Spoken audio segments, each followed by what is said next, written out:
नमो भगवते वासुदेवाय। तो आज हम लोग जो है श्रीमद् भागवतम के तृतीय स्कंद के हम लोग 5वें अध्याय का 48 श्लोक का लेते हैं। तत्ते वयं लोक शिष्टागतया अनुष्ट स्त्री विरात्मविस्मा सर्वे वियुक्ता स्वविहार तंत्रम न शक्नुमस्तत् प्रतिहर्त वेते।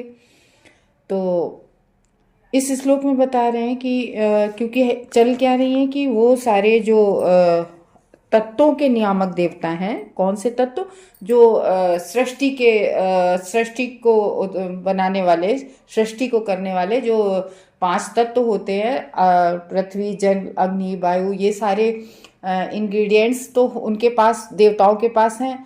अब उन इंग्रेडिएंट्स को मिला के, जैसे आपको सब्जी के लिए सारी चीज़ें दे दी जाए, जीरा हींग हल्दी सब्जी भी काट के दे दी जाए, और आपके पास कढ़ाई नहीं है, कलछी नहीं है चलाने के लिए, तो आप कैसे, किस में छौंकेंगे, किस में बनाएंगे?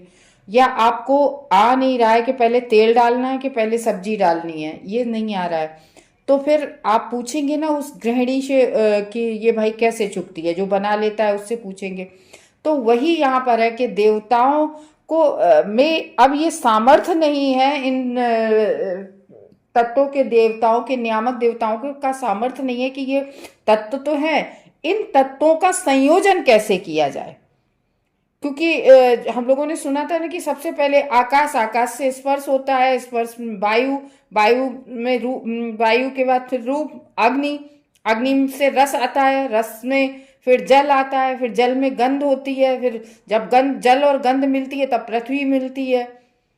तो ये सब इनके जो इस तरीके से हैं, तो ये कहीं अगर जल अलग है तो कहीं पृथ्वी, इन चीजों का संयोजन नहीं हो पा रहा है उन लोगों से, तो वो सामर्थ्य मांग रहे हैं इन स्थितियों से।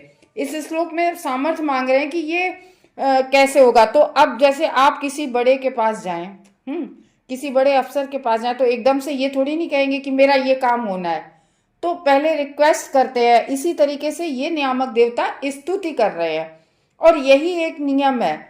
क्योंकि जैसे गजेंद्र पे परेशानी आई थी, उनका पैर मगरमच्छ ने जकड़ लिया था, तो पहले गजेंद्र ने स्तुति की थी, ये नहीं कहा था ये भगवान जल्दी आओ और मेरे पैर को छुड़ाओ आके, नहीं, पहले उन्होंने स्तुति गाई थी गजेंद्र ने। तो इस तरीके से चाहे वो भीष्म हो, कुंती माता की हो, और इन लोगों की सभी ने पहले स्तुतियां की हैं। और तो और उत्तरा के गर्भ में जब अश्वत्थामा ने ब्रह्मास्त्र छोड़ दिया था, तो एकदम से आके तो उसने भी यही कहा था, कृष्ण भगवान से उसने भी कहा था कृष्ण कृष्ण महाबाहु। तो मतलब पहले उनको उनका पहले ग्लोरिफिकेशन, स्तुति करते हैं, तो वही ये देवता स्तुतियां कर रहे हैं। तो ये है, देखो, तो कह रहे हैं इसमें इस स्तुति के द्वारा कि हे आदि पुरुष, इसलिए हम एकमात्र आपके हैं, मतलब हम सभी संतान हैं, हम सभी जीव जितने भी हैं सब भगवान के हैं। और यहाँ इनके जो नियामक देवता हैं, पृथ्वी जल अग्नि वायु आकाश के, ये भी जीव कहलाते हैं, नियामक देवता है लेकिन जीव अंश में आते हैं।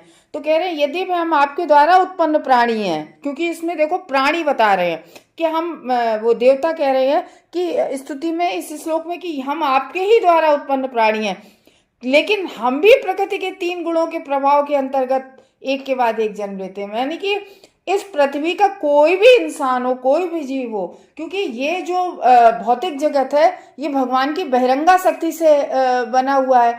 तो भगवान की बहिरंगा शक्ति, वो प्रकृति, वो 3 गुणों की है, 3 गुणों, सतोगुण रजोगुण तमोगुण, इसलिए तीनों गुणों का प्रभाव हर जीव पर किसी न किसी, मतलब तीनों गुणों का हर जीव पर प्रभाव होता है।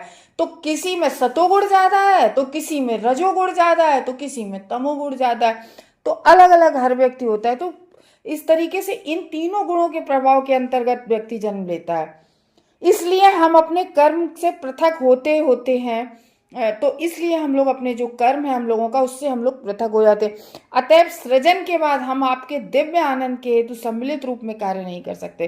तो ये कितनी बड़ी बात कही है कि हम सब जीव मिलके कभी भगवान के लिए एक साथ कोई भी किसी के लिए प्रेयर करते हैं। तो वही यहाँ पर वो कह रहे हैं देवता लोग कि हम दिव्य आनंद के हेतु सम्मिलित रूप में कार्य नहीं कर सके, एक साथ आपकी वो नहीं कर सके।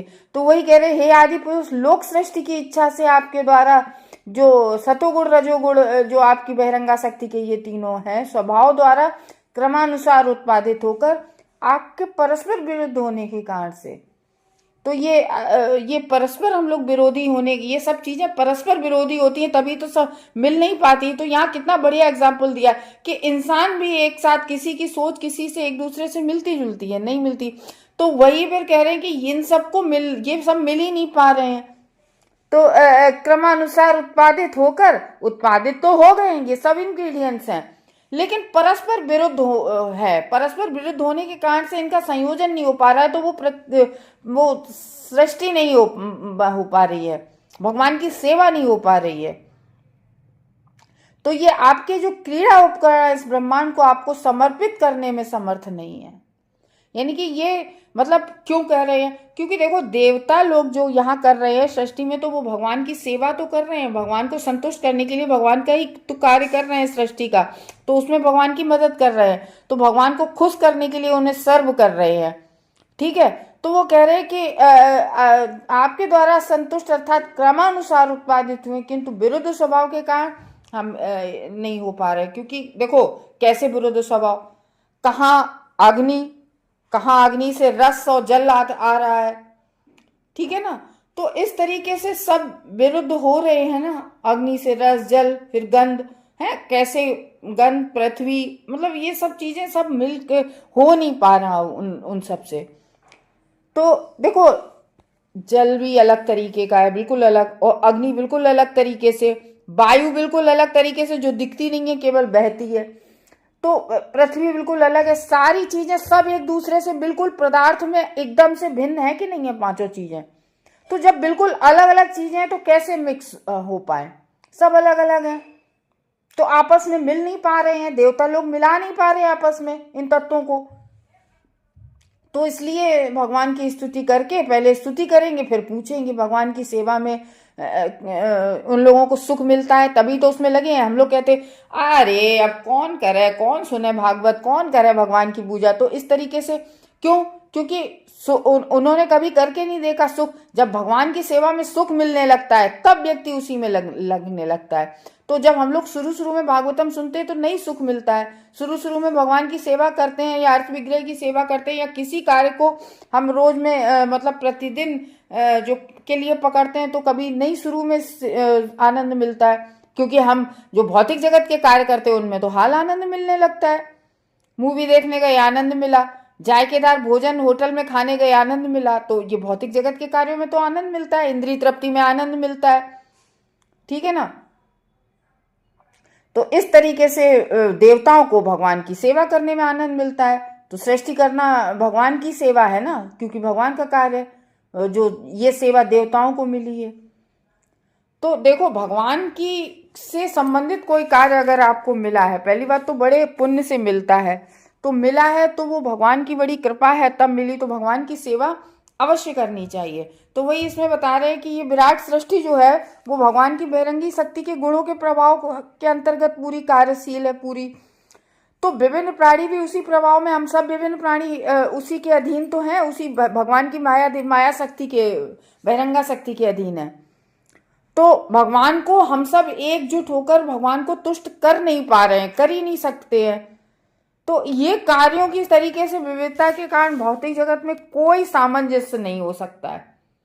इसीलिए तो ये सर्वोत्तम नीति है कि परमेश्वर के लिए कर्म किया जाए। तो जो कार्य हम परमेश्वर के लिए एक साथ करते हैं तो उससे वांछित एक स्थापित हो जाता है।